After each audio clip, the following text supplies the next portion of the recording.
வளர்ச்சியும் வாய்ப்புகளும் தொடர தமிழும் தமிழகமும் தலை நிமிர மோடியின் கேரண்டி இருக்கு, பயம் எதற்கு? கோவை மக்களவை தொகுதி பாஜக வேட்பாளர் அண்ணாமலை சிவானந்தா காலனி பகுதியில் பிரச்சாரம் மேற்கொண்ட போது கோவையின் தற்போதைய எம்பியால் எந்த பிரயோஜனமும் இல்லை என குற்றம் சாட்டினார். சகோதர சகோதரிகளே, 2024 பாராளுமன்ற தேர்தலை பொறுத்தவரை நம்முடைய நாட்டில் யார் பிரதமராக வர வேண்டும் என்பதற்காக நடக்கக்கூடிய தேர்தல். நாம் போடக்கூடிய ஒரு ஓட்டும் கூட இந்த நாட்டிலே யாருக்கு அந்த வாக்கை அளித்தால் இந்த நாடு பலமாக இருக்கும் என்பதற்காக ஏப்ரல் 19ஆம் தேதி நீங்க எல்லாம் வாக்களிக்க போறீங்க. உங்களுக்கு நான் வைக்கக்கூடிய அன்பான வேண்டுகோள், இந்த நாட்டை ஒரு மனிதனால் பலப்படுத்த முடியும் என்றால் அது நம்முடைய பாரத பிரதமர் நரேந்திர மோடி அவர்கள் மட்டும்தான்.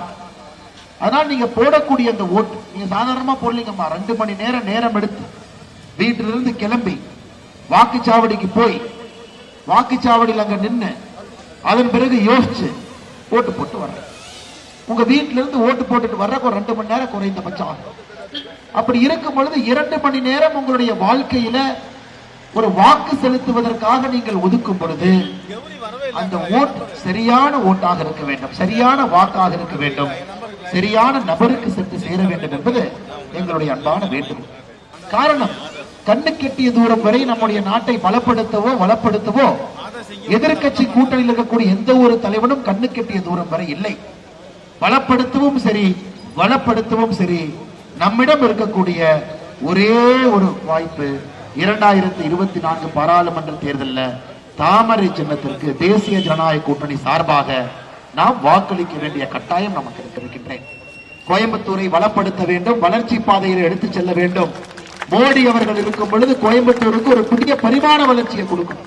ஒரு ரோட்ல போங்க ஐயா, ரோட்ல போற மாதிரி இருக்குதுங்களாங்க ஐயா. நீங்களே ரோட்ல 2 வீலர் 100 மீட்டர் போங்க ஐயா, ஒரு குண்டு குழி இல்லாம நீங்க ஓட்டி காட்டுங்க ஐயா. வண்டியை ஓட்ட முடியாது. ஆயிரக்கணக்கான கோடி ரூபாய் பணம் கொடுக்கிறோம், எங்க போகுது யாருக்கும் தெரியாது, யாருக்குமே தெரியாது அந்த பணம் எங்க போகுது. கோயம்புத்தூர் போன்ற ஒரு பெரு நகரத்துல ஒரு 100 மீட்டர் சாலையில குண்டுகுழி இல்லாம நம்மால் வாகனத்தை செலுத்த முடியாத அன்பு சகோதரர். ஏன்னா ஆட்டோ டிரைவர் நடக்கிறீங்க, நான் சொல்றது உண்மைதானே?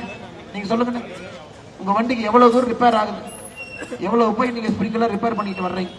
அதுதாங்க ஐயா இன்னைக்கு உள்கட்டமைப்பு அப்படித்தான் இருக்கு. இன்னைக்கு மோடி அவர்களை பொறுத்தவரை எங்கேயெல்லாம் பாரதிய ஜனதா கட்சியினுடைய எம்பியும் பாரதிய ஜனதா கட்சி ஆட்சியில் இருக்கோ அங்கெல்லாம் போய் பாருங்க எந்த அளவுக்கு உள்கட்டமைப்புக்கு முக்கியத்துவம் கொடுத்திருக்கிறாங்க. ஒரு ரோடாக இருக்கட்டும், ஒரு பாலமாக இருக்கட்டும், விமான நிலையமாக இருக்கட்டும், ரயில்வே நிலையமாக இருக்கட்டும். ஆனா கோயம்புத்தூர்ல பாத்தீங்கன்னா 10 ஆண்டு காலமாக வந்திருக்கக்கூடிய எம்பினால எந்த பிரயோஜனமும் இல்லை, 2 எம்பி.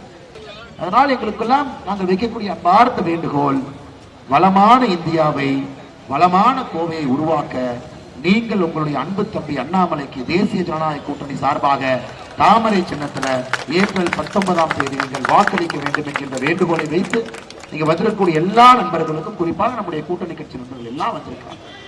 தமிழ் மாநில காங்கிரஸ்ல இருந்து, பாட்டாளி மக்கள் கட்சியிலிருந்து, அம்மா மக்கள் முன்னேற்ற கழகத்திலிருந்து, OPS அணியிலிருந்து, IJK பெரிய படை வந்திருக்கின்றார்கள். அவர்களுக்கும் இந்த நேரத்தில் நன்றி கலந்த வாழ்த்துக்களை வணக்கங்களை தெரிவித்து நீண்ட பயணம் கோயம்புத்தூர் முழுவதும் போடுங்க ஐயா.